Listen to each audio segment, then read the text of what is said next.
નમસ્તે વિદ્યાર્થી મિત્રો, કેમ છો? મજામાં? આજના વિડીયો લેક્ચરમાં આપ સૌનું સ્વાગત છે. તો આજના વિડીયો લેક્ચરમાં આપણે ધોરણ 7 વિષય ગણિત ચેપ્ટર 11 પરિમિતિ અને ક્ષેત્રફળ વિશે આપણે અભ્યાસ કરતા હતા.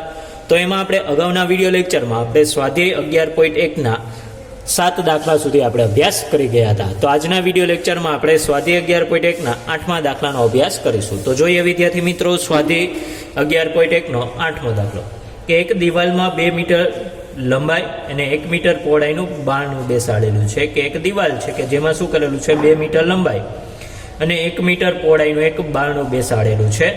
હવે દિવાલની લંબાઈ 4.5 મીટર અને પહોળાઈ કેટલી છે, 3.6 મીટર છે.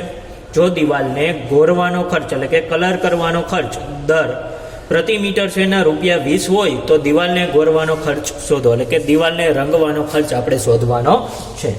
તો અહીંયા આપણને દિવાલની લંબાઈ કેટલી આપેલી છે, તો અહીંયા આપણે લખીએ કે દિવાલની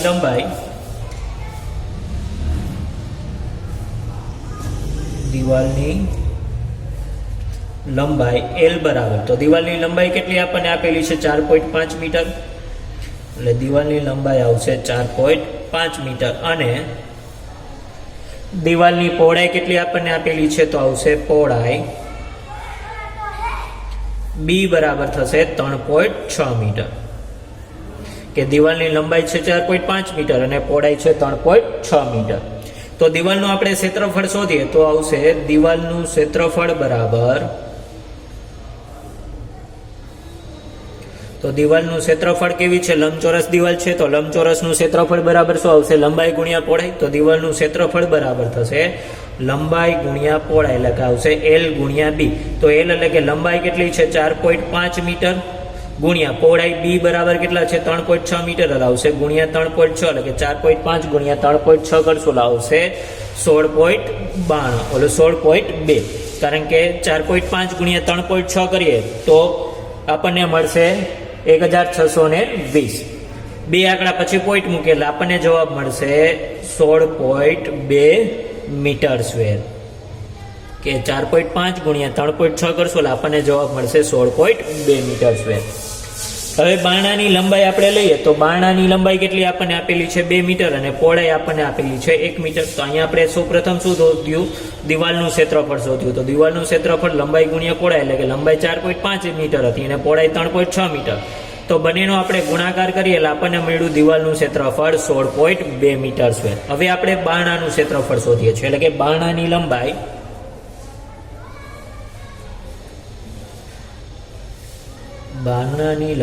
તો બારણાની લંબાઈ આપણને કેટલી આપેલી છે, તો લંબાઈ 2 મીટર અને પહોળાઈ કેટલી આપણને આપેલી છે, તો પહોળાઈ આપણને આપેલી છે 1 મીટર. આવશે પહોળાઈ 1 મીટર. કે અહીંયા આપણને આપેલું છે કે દિવાલમાં 2 મીટર લંબાઈ અને 1 મીટર પહોળાઈનું બારણું બેસેલું છે. એટલે બારણાની લંબાઈ છે 2 મીટર અને પહોળાઈ છે 1 મીટર. તો હવે બારણાનું આપણે ક્ષેત્રફળ શોધીએ. તો બારણાનું ક્ષેત્રફળ બરાબર, તો બારણું પણ કેવું છે, લંબચોરસ છે તો લંબચોરસના ક્ષેત્રફળ બરાબર શું થાય, લંબાઈ ગુણ્યા પહોળાઈ. તો બારણાનું ક્ષેત્રફળ બરાબર શું થશે, લંબાઈ ગુણ્યા પહોળાઈ. એટલે આવશે L ગુણ્યા B. લંબાઈ આપણને આપેલી છે 2 મીટર અને પહોળાઈ આપણને આપેલી છે 1 મીટર. તો એટલે આવશે 2 ગુણ્યા 1 મીટર. 2 ગુણ્યા 1 કરીએ એટલે આવશે 2 એકા 2 અને આ થશે મીટરનો વર્ગ. કારણ કે મીટર ગુણ્યા મીટર કરશું આવશે મીટરનો વર્ગ. એટલે કે બારણાનું ક્ષેત્રફળ કેટલું થશે, તો બારણાનું ક્ષેત્રફળ થશે 2 મીટર સ્ક્વેર. હવે દિવાલ ગોરવાની જગ્યાનું ક્ષેત્રફળ, તો દિવાલ ગોરવાની છે તો દિવાલને કલર કરવાનો છે. તો બારણું આપણે જે દિવાલનું ક્ષેત્રફળ છે એ દિવાલના ક્ષેત્રફળમાંથી આપણે બારણાનું ક્ષેત્રફળ બાદ કરવું જોશે. એટલા જ ભાગને આપણે રંગ કરવાનો થશે. એટલે કે આપણે લઈએ કે દિવાલ ગોરવાની જગ્યાનું ક્ષેત્રફળ. તો દિવાલ ગોરવાની જગ્યાનું ક્ષેત્રફળ બરાબર, તો દિવાલ ગોરવાની જગ્યાનું ક્ષેત્રફળ બરાબર શું થશે, તો દિવાલનું ક્ષેત્રફળ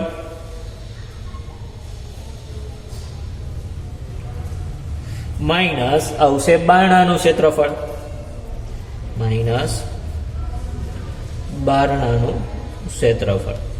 તો દિવાલનું ક્ષેત્રફળ કેટલું મળ્યું આપણને, દિવાલનું ક્ષેત્રફળ મળ્યું આપણને 16.2 મીટર સ્ક્વેર. બારણાનું ક્ષેત્રફળ આપણને મળ્યું 2 મીટર સ્ક્વેર. તો 16 માંથી આપણે 2 બાદ કરશું એટલે 16 માં 2 બાદ કરી એટલે કેટલા આવશે 14. તો કેટલું આવશે 14.2 મીટર આવશે. એટલે કે આવશે 14.2 મીટર સ્ક્વેર. તો દિવાલ ગોરવાની જગ્યાનું ક્ષેત્રફળ કેટલું થશે? તો દિવાલ ગોરવાની જગ્યાનું ક્ષેત્રફળ થશે 14.2 મીટર સ્ક્વેર. હવે 1 મીટર સ્ક્વેર દિવાલ ગોરવાનો ખર્ચ કેટલો છે? 20 રૂપિયા. તો આપણે કેટલી દિવાલ ગોરવાની છે? 14.2 મીટર. તો આપણે લખીએ કે 1 મીટર જગ્યાને ગોરવાનો ખર્ચ, 1 મીટર સ્ક્વેર જગ્યાને ગોરવાનો ખર્ચ બરાબર ₹20. તો અહીંયા આપણે કેટલું 14.2 મીટર સ્ક્વેર દિવાલ ગોરવાની છે, તો 14.2 મીટર સ્ક્વેર જગ્યાને ગોરવાનો ખર્ચ બરાબર કેટલો? તો જગ્યાને ગોરવાનો ખર્ચ બરાબર કેટલો? તો ચોકડી ગુણાકાર કરીએ તો શું આવશે? 14.2 ગુણ્યા 20 આવશે, એટલે કે આવશે 14.2 ગુણ્યા 20. એટલે આપણને આ જે મળશે એ શેમાં મળશે? રૂપિયામાં. હવે 14.2 ગુણ્યા આપણે 20 કરીએ તો 14.2 ગુણ્યા 20 કરતા આપણને જવાબ મળશે 284. એટલે કે આવશે 284 રૂપિયા. તો આમ દિવાલને ગોરવાનો કુલ ખર્ચ કેટલો થશે? તો દિવાલને ગોરવાનો કુલ ખર્ચ છે એ 284 રૂપિયા થશે. એટલે કે અહીંયા આપણે લખીએ કે આમ દિવાલને ગોરવાનો ખર્ચ, દિવાલ ગોરવાનો કુલ ખર્ચ ₹284 થાય.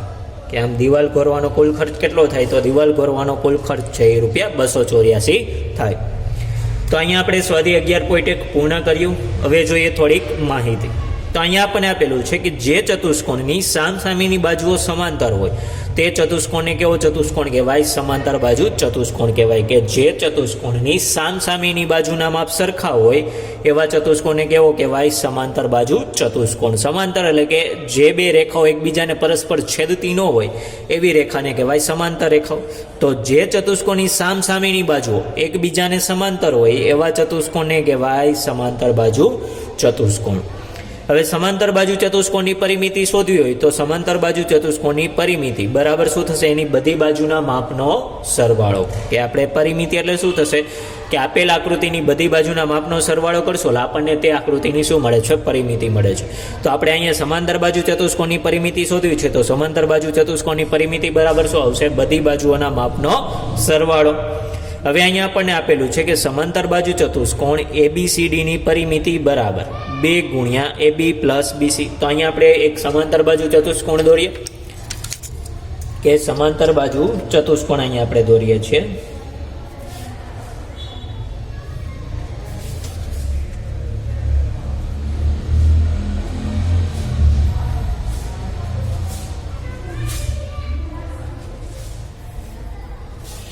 બરોબર, આ એક સમાંતર બાજુ ચતુષ્કોણ ABCD છે.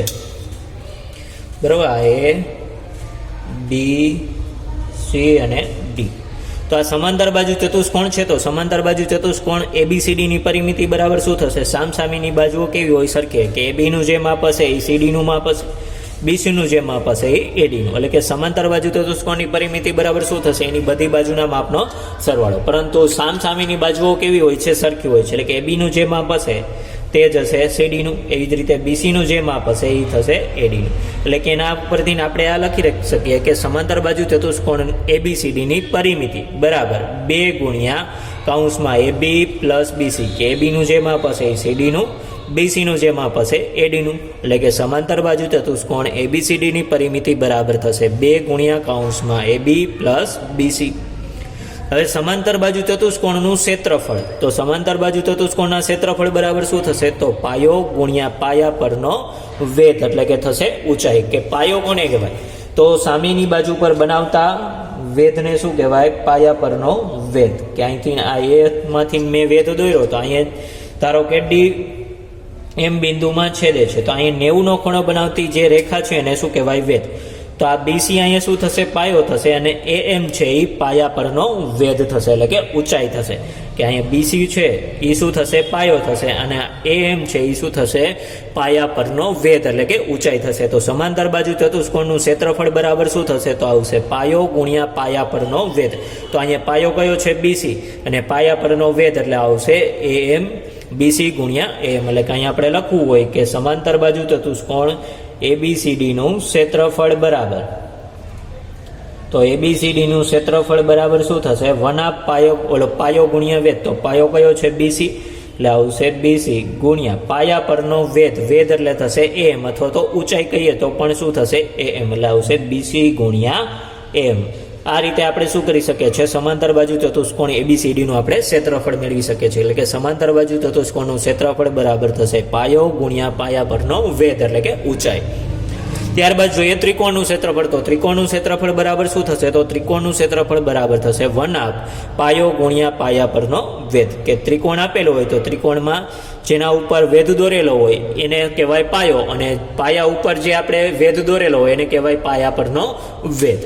તો ત્રિકોણનું ક્ષેત્રફળ બરાબર થશે 1/2 પાયો ગુણ્યા પાયા પરનો વેધ. તો અહીંયા આપણે બે સૂત્ર મેળવ્યું કે સમાંતર બાજુ ચતુષ્કોણનું ક્ષેત્રફળ બરાબર થશે પાયો ગુણ્યા પાયા પરનો વેધ, એટલે કે ઊંચાઈ, અને ત્રિકોણનું ક્ષેત્રફળ બરાબર થશે 1/2 પાયો ગુણ્યા પાયા પરનો વેધ, એટલે કે ઊંચાઈ. તો આના આપણે હવે દાખલાનો અભ્યાસ કરીએ. તો જોઈએ આપણે સ્વાધ્યાય 11.2. તો અહીંયા આપણને સ્વાધ્યાય 11.2 આપણને આપેલું છે. તો સ્વાધ્યાય 11.2 માં આપણે જોઈએ તો પેલો પ્રશ્ન આપણને આપેલો છે કે નીચેના દરેક સમાંતર બાજુ ચતુષ્કોણના ક્ષેત્રફળ શોધો. કે નીચે જે આપણને આકૃતિઓ આપેલી છે ABCDE દરેકના આપણે શું કરવાના છે, ક્ષેત્રફળ શોધવાના છે. તો સમાંતર બાજુ ચતુષ્કોણનું ક્ષેત્રફળ શોધવાનું સૂત્ર આપણે આગળ જોયું કે શું આવશે, કે સમાંતર બાજુ ચતુષ્કોણનું ક્ષેત્રફળ બરાબર થશે પાયો ગુણ્યા પાયા પરનો વેધ, એટલે કે થશે ઊંચાઈ. તો અહીંયા આપણને પેલી આકૃતિ જોઈએ તો પેલી આકૃતિમાં સમાંતર બાજુ ચતુષ્કોણ છે. તો સમાંતર બાજુ ચતુષ્કોણનો પાયો B બરાબર કેટલા થશે 7 સેમી, અને ઊંચાઈ H બરાબર થશે 4 સેમી. એટલે કે અહીંયા આપણે લખીએ એ આકૃતિ માટે કે સમાંતર બાજુ ચતુષ્કોણ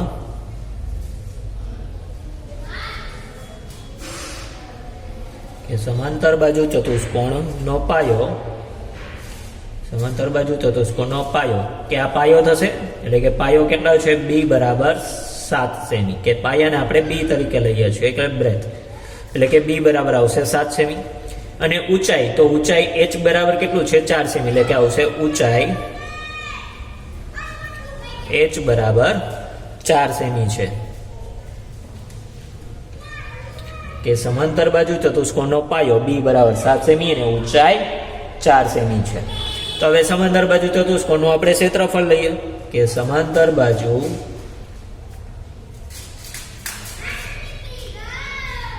ચતુષ્કોણનું ક્ષેત્રફળ બરાબર, તો ક્ષેત્રફળ બરાબર શું થશે, પાયો ગુણ્યા વેધ. તો પાયો એટલે B ને ગુણ્યા વેધ એટલે કે ઊંચાઈ. તો ઊંચાઈ બરાબર શું થશે H, એટલે આવશે B ગુણ્યા H. તો B બરાબર કેટલા છે 7 સેમી, અને H બરાબર કેટલા છે, H બરાબર છે 4 સેમી, એટલે આવશે ગુણ્યા 4 સેમી. તો 7 ગુણ્યા 4 કરીએ તો 7 ચોક કેટલા થશે 28, અને સેન્ટીમીટર ગુણ્યા સેન્ટીમીટર એટલે આવશે સેન્ટીમીટર સ્ક્વેર. તો સમાંતર બાજુ ચતુષ્કોણનું ક્ષેત્રફળ કેટલું થશે, તો આવશે 28 સેન્ટીમીટર સ્ક્વેર. તો આ પેલી આકૃતિ માટે થઈ ગયું. હવે જોઈએ આપણે બીજી આકૃતિ. તો બીજી આકૃતિમાં સમાંતર બાજુ ચતુષ્કોણનો પાયો B બરાબર કેટલો આપેલો છે 5 સેમી, અને ઊંચાઈ H બરાબર આપેલું છે 3 સેમી. એટલે કે અહીં આપણે લખીએ સમાંતર બાજુ ચતુષ્કોણનો પાયો B બરાબર 5 સેમી અને ઊંચાઈ H બરાબર 3 સેમી છે. બરોબર, કે સમાંતર બાજુ ચતુષ્કોણનો પાયો, એટલે આ પાયો થશે B બરાબર 5 સેમી છે અને ઊંચાઈ H બરાબર કેટલું આપેલું છે 3 સેમી. તો સમાંતર બાજુ ચતુષ્કોણનું ક્ષેત્રફળ આપણે લઈએ તો સમાંતર બાજુ ચતુષ્કોણનું ક્ષેત્રફળ બરાબર, તો સમાંતર બાજુ ચતુષ્કોણના ક્ષેત્રફળ બરાબર શું થશે B ગુણ્યા H, એટલે કે પાયો ગુણ્યા વેધ. તો B બરાબર કેટલું છે 5 સેમી છે અને ઊંચાઈ H બરાબર આપેલું છે 3 સેમી. તો 5 ગુણ્યા 3 કરશું લાવશે 5 તેરીને 15 લાવશે 15 સેન્ટીમીટર સ્ક્વેર. તો જે બીજો સમાંતર બાજુ ચતુષ્કોણ આપેલું છે એનું ક્ષેત્રફળ થશે 15 સેન્ટીમીટર સ્ક્વેર. ત્યારબાદ જોઈએ ત્રીજો સમાંતર બાજુ ચતુષ્કોણ. તો સમાંતર બાજુ ચતુષ્કોણનો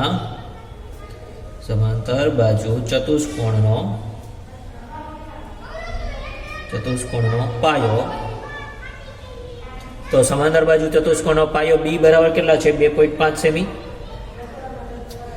2.5 સેમી અને ઊંચાઈ કેટલી આપણને આપેલી છે? તો ઊંચાઈ h બરાબર આપણને આપેલું છે 3.5 સેમી. કે સમાંતર બાજુ ચતુષ્કોણનો પાયો b બરાબર 2.5 સેમી છે અને ઊંચાઈ h બરાબર 3.5 સેમી છે. તો સમાંતર બાજુ ચતુષ્કોણનું ક્ષેત્રફળ બરાબર સમાંતર બાજુ ચતુષ્કોણનું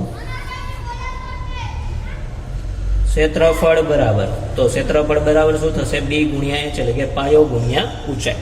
તો પાયો b બરાબર કેટલા છે? 2.5 સેમી અને ઊંચાઈ h બરાબર આપણને આપેલું છે 3.5 સેમી. તો 2.5 ગુણ્યા 3.5 કરશું એટલે આપણને જવાબ મળશે 8.75. એટલે કે બે માંથી પોઈન્ટ કાઢી નાખે એટલે વચ્ચે અહીં 25 અને અહીં 35. તો 25 ગુણ્યા 35 કરશું એટલે આવશે 875. હવે આમાં બેમાં એક એક આંકડા પછી પોઈન્ટ હતો, તો કુલ બે આંકડા પછી પોઈન્ટ મૂકીએ તો શું આવશે? 8.75. એટલે કે 2.5 સેમી ગુણ્યા 3.5 સેમી કરશું એટલે આપણને જવાબ મળશે 8.75 સેન્ટીમીટર સ્ક્વેર. તો ત્રીજો જે સમાંતર બાજુ ચતુષ્કોણ આપેલો છે એનું ક્ષેત્રફળ થશે 8.75 સેન્ટીમીટર સ્ક્વેર. ત્યારબાદ આપણે જોઈએ ડી આકૃતિ. તો ડી આકૃતિમાં સમાંતર બાજુ ચતુષ્કોણનો પાયો b બરાબર 5 સેમી છે અને વેધ એટલે કે ઊંચાઈ આપણને આપેલી છે 4.8 સેમી. એટલે કે અહીંયા આપણે લખીએ કે સમાંતર બાજુ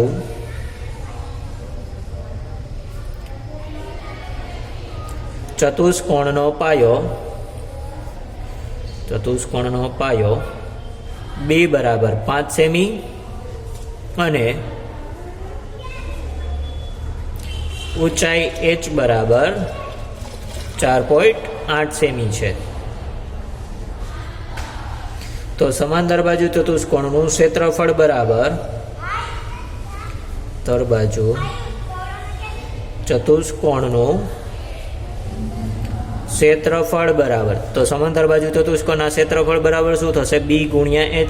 b એટલે કેટલું છે? 5 સેમી અને h બરાબર છે 4.8 સેમી. તો 5 ગુણ્યા 4.8 સેમી કરશું એટલે આવશે 24 સેમી. બરાબર, એટલે કે 5 ગુણ્યા 4.8 સેમી કરશું એટલે આપણને જવાબ મળશે 24 સેન્ટીમીટર સ્ક્વેર. બરાબર, તો સમાંતર બાજુ ચતુષ્કોણનું ક્ષેત્રફળ કેટલું થશે? તો આવશે 24 સેન્ટીમીટર સ્ક્વેર. ત્યારબાદ આપણે ઈ આકૃતિ માટે જોઈએ. તો ઈ આકૃતિમાં સમાંતર બાજુ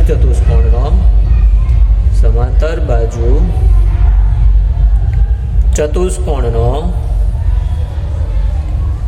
પાયો b બરાબર આપણને આપેલું છે. તો સમાંતર બાજુ ચતુષ્કોણનો પાયો b બરાબર કેટલા છે? 2 સેમી અને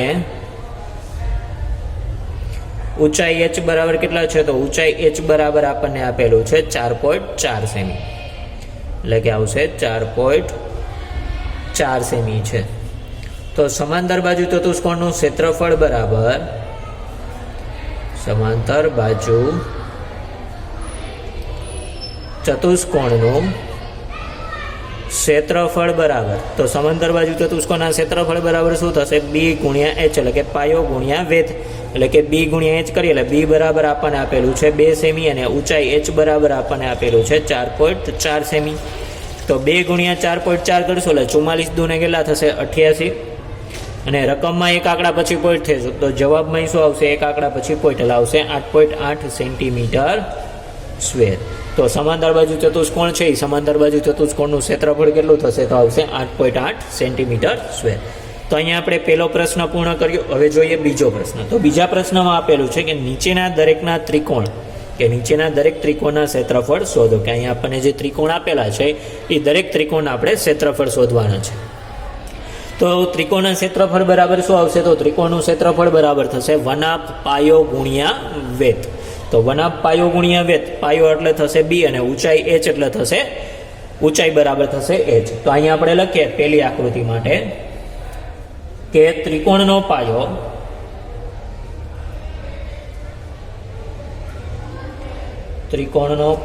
b બરાબર, તો અહીં પાયો કેટલો છે? b બરાબર 4 સેમી છે અને ઊંચાઈ એટલે કે ઊંચાઈ h બરાબર કેટલા છે? તો ઊંચાઈ h બરાબર છે 3 સેમી. એટલે કે ત્રિકોણનો પાયો b બરાબર 4 સેમી છે ને ઊંચાઈ h બરાબર 3 સેમી છે. તો ત્રિકોણનું ક્ષેત્રફળ બરાબર, તો ત્રિકોણનું ક્ષેત્રફળ બરાબર શું થશે? તો આવશે ત્રિકોણનું ક્ષેત્રફળ બરાબર 1/b ગુણ્યા h, એટલે કે 1/2 પાયો ગુણ્યા વેધ, એટલે કે 1/2b ગુણ્યા h. તો અહીં આપણે કિંમત મૂકી તો 1/2 ગુણ્યા b એટલે આવશે 4 ગુણ્યા h એટલે આવશે 3. હવે આ થશે 2 2 4, તો શું વધ્યું? 2 ગુણ્યા 3. તો 2 ગુણ્યા 3 કરીએ એટલે કેટલા આવશે? તો 3 દૂને 6 સેન્ટીમીટર સ્ક્વેર. તો પેલું જે ત્રિકોણ આપેલું છે એ પેલા ત્રિકોણનું ક્ષેત્રફળ કેટલું થશે? તો આવશે 6 સેન્ટીમીટર સ્ક્વેર. ત્યારબાદ જોઈએ બીજા ત્રિકોણ માટે. તો બીજા ત્રિકોણ માટે ત્રિકોણનો પાયો બરાબર શું થશે? તો આવશે ત્રિકોણનો પાયો b બરાબર થશે 5 સેમી, એટલે કે ત્રિકોણનો પાયો b બરાબર થશે 5 સેમી, અને ઊંચાઈ h બરાબર થશે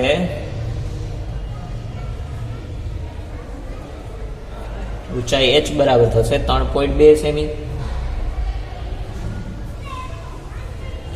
તો ત્રિકોણનું ક્ષેત્રફળ બરાબર શું થશે? તો આવશે ત્રિકોણનું ક્ષેત્રફળ બરાબર,